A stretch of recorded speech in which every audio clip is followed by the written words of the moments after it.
I can't wait to introduce our guest today, a truly inspirational story of a young man who has gone from drug and alcohol addiction to running marathons and living his best life.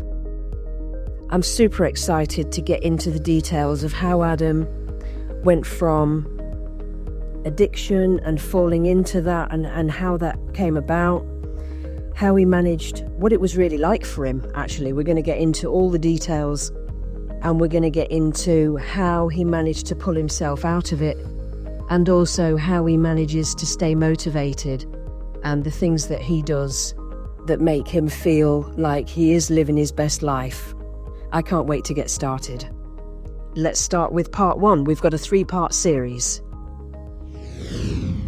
I'm super excited about our conversation today because I'm welcoming my cousin, Adam Broughan, who has an absolutely inspirational story. So we're going to get into, how he fell into and became victim to addiction. What was it really like? How it impacted his life, and the inspirational story of how he managed to pull himself out of it, really. So welcome today. Good morning. Thanks very much. I'm a little bit nervous. That's all right. Just, we're just interested in your story. That's all. So, okay. Adam lives in Ireland. My lovely Auntie Anne. Adam is Anne's son. So it's a special podcast for me today, having family on the podcast. Let's start off then, Adam, and tell us a little bit about how you became victim to addiction. How did that really come about for you? I suppose drink, was a big thing for me when I was younger, because I guess like with the Irish culture, it's drinking is a big thing, if you're going to a match, if you have a bad day, if you have a good day, there's always drink. Like, you haven't seen somebody for a long time, you go for a pint, so the drinking was kind of where it started for me. And then when I was younger, I suppose there was always like a lot of my cousins were a lot older than me, so I would have been going to 21st, 30th, 40th, it was fairly regular, communions, confirmations, things like that. So I was always around it, and everyone seemed to be having a good time, so I felt like I was missing out. So I started drinking quite young, I suppose, but no younger than anyone else, I don't think. But I didn't become addicted, or I didn't have a problem with it straight away, but I did enjoy it, I can't take away from, I did enjoy it for a while, I'm here. It's really integral and it's how we catch up with family. It's how we see each other, and like you say, there's a celebration if there's a birthday or if you've had a tough day. So drink was the go-to, really, with everything, and it's, if there's a family get together, then there's always drink involved, isn't there? So it was. Yeah, that's it. Yeah, and then I suppose when I went to college, I was doing an apprenticeship, and so I was getting paid to go to college, and I'd go to college during the week, and I'd go out with my college friends during the week, and then I'd come home and I'd go out with my other friends at the weekend, but my friends at the weekend that I was drinking with, they weren't out during the week, and my college friends weren't out at the weekend, so quite young, I was drinking a lot. And then, as it progressed, I suppose, I kind of stopped playing sports, and I stopped doing all the things that I liked doing, but I wasn't aware of it at the time, slowly but surely, I stopped doing anything that I liked doing, or anything that I had an interest in. And I suppose, looking back now, I could see it that, when I was playing sports, or when I was, say, even going to a family get together or something like that, I'd be looking forward to the session more than the occasion, if that makes sense. And now it's not like that, I look forward to whatever is going on, because obviously I don't drink anymore.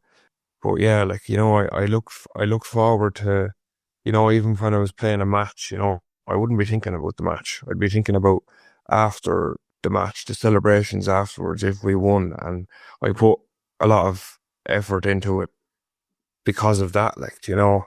And then I kind of realised after a while, you know, I didn't have to be playing, like, you know, I could go and I could have a few pints at the match and watch the match, you know, but I didn't really realise then at the time, because anyone like that's in addiction, or like anyone that has an alcohol or a drug problem or something like that, like they think, you know, they say that addiction is a disease, you know, and it's sneaky, cunning and baffling.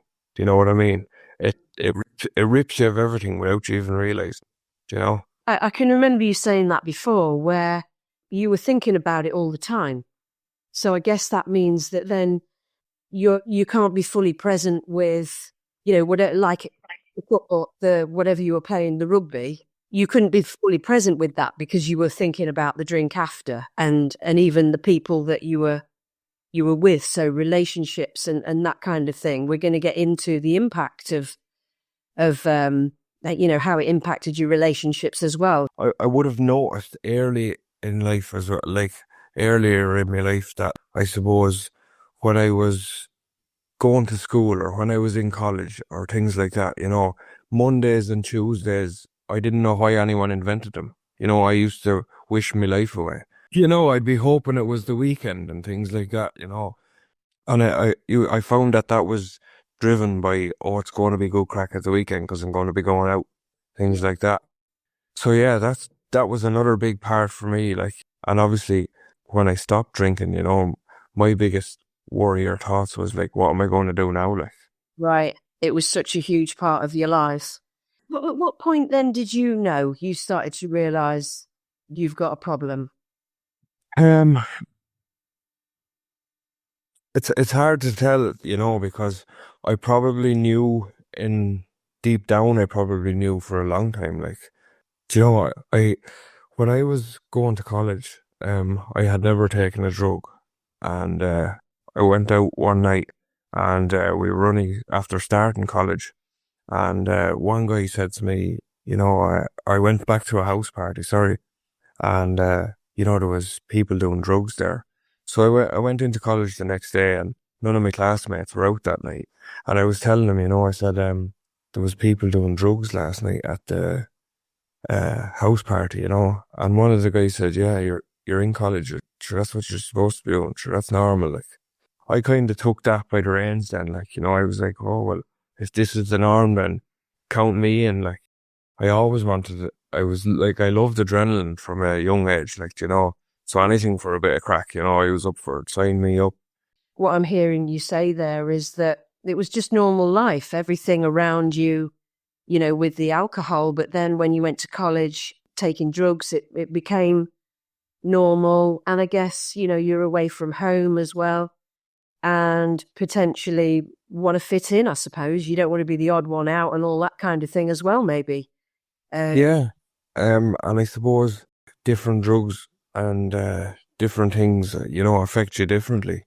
So like in college, you know, we would have been taking like ecstasy or things like that, and then you can hide certain drugs better, or they don't have as much of an effect and things like that. So, you know, it was like if you were going somewhere where you didn't want anyone to know, like, you know, you could hide it fairly well.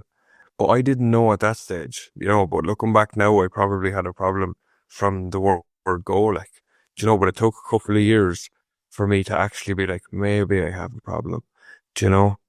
And I suppose like some of my family and friends actually would have been like, do you know, would you ever think about stop drinking or stop partying? Uh, and I would, like, I'd be like, oh yeah, when I'm finished college now, I'll do that then. And then I'd be like, oh, when I move home, I'll do that then. And then I was, oh, when I finish this job now and I start my new job, you know, and then I started a new job, and it was, oh, sure, we're in lockdown now, sure, we're in the pandemic, like, you know, sure, what else am I going to be doing? You know, every day is the same, you know. And I just kept pushing that barrier further and further. I'm definitely not proud of some of the things I've done, you know. I've hurt some people, offended some people, and things like that. I have to own that, but like, it did impact my life, and I felt like I had no control over it at the time. I don't feel. Tell us a bit more about that. How did it impact your everyday life? Like I was saying, I stopped playing sports. I wasn't, I didn't want to be playing anymore. It was like I was, in like autopilot. Like all I was thinking about when I was in work was going home in the evening or going for a pint or, just getting out of myself. Like, I hated myself at the time, and I was quite good at hiding it. Like, I'd be like, oh, everything is grand, but deep down I'd be raging, and always having a hangover, always, being sick, being tired. But I suppose that's the addiction. Like, you don't want to feel the way you're feeling. And when you're addicted to something that makes you feel a little bit better or a little bit different, obviously you're going to go again. You know what I mean? It's like a circle, a hamster on the wheel. Then presumably some of your behaviour, what I'm hearing is, when you were drinking and taking drugs, that made you feel bad about yourself, that because it was making you take risks and stuff like that. Yeah, I didn't really have any respect for anyone or myself, or like when I was drinking or taking drugs, I didn't really care about anything else. And it's not like that, but that's what it was like, if that makes any sense. Because obviously now I care about family and friends, and like I appreciate them, and I'm obviously not that sort of person, but that's the effect that has on you. It kind of blinds you to everything else around you, and you only see when you're going to get your next drink or drug, I guess. Yeah, that's it. Like, you're only really thinking about things like that. And even if you're thinking about something else, it's it's your ego. You care about what everyone thinks of you. You care about money. You care about all the things in life that doesn't really matter. Obviously, you need money to live. You need, all that stuff.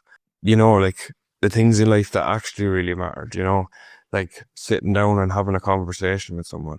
I wouldn't be able to sit down and have a conversation with someone without, I'd be like shaking. I'd want to get out of there. Like, I'd be like, oh, this is fucking shit crack. I want to go somewhere and have some fun.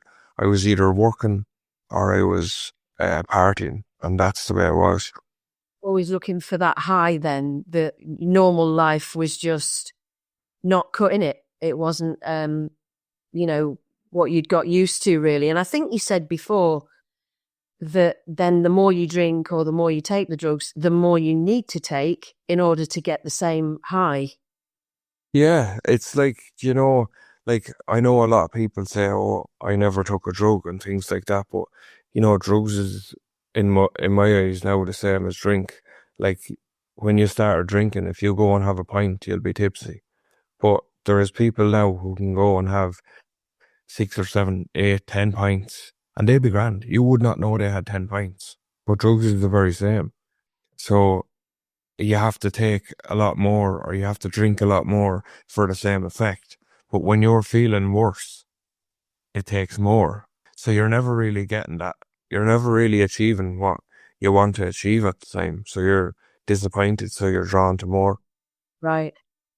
And you touched on it there, that you didn't like yourself. You didn't like yourself back then. What was that really like? What kind of thoughts did you have about yourself and that at that time?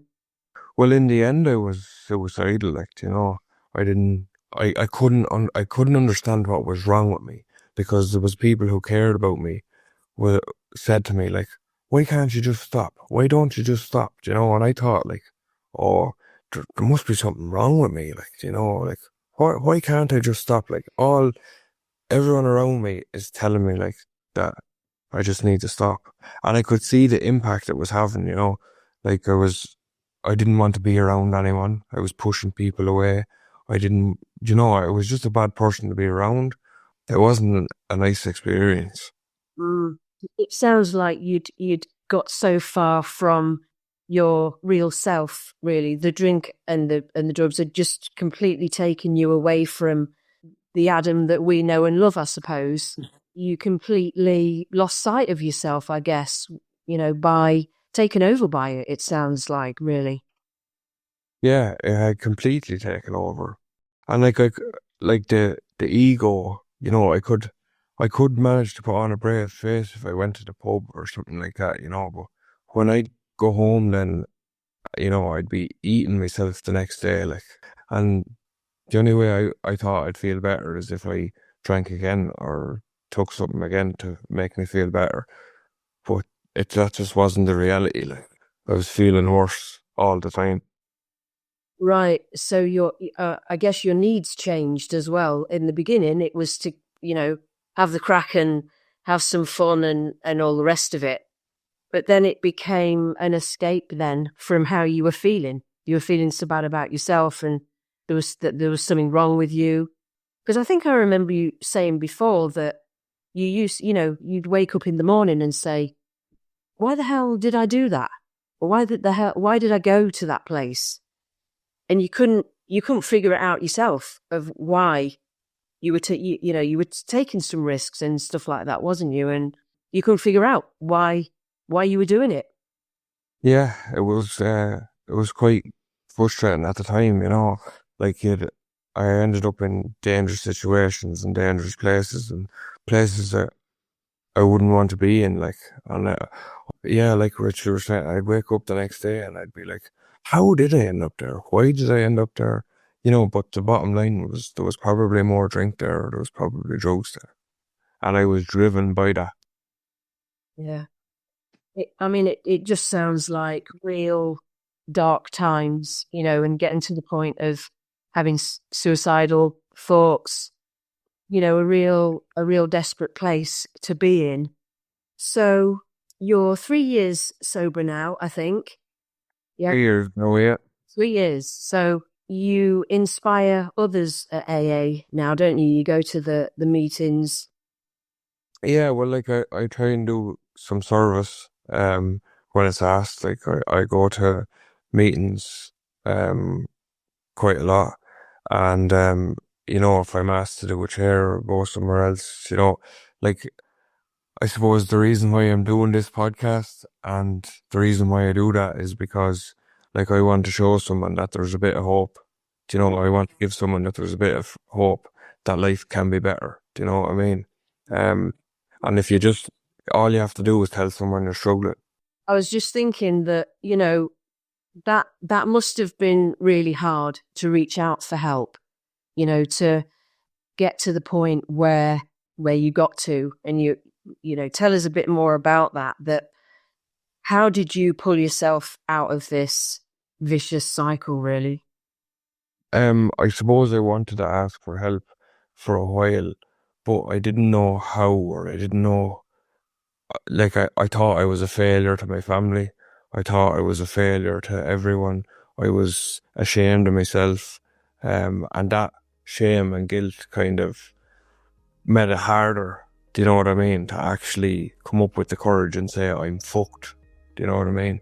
And I think the best part about where I am today is it got so bad that when I said I was fucked, I was fucked.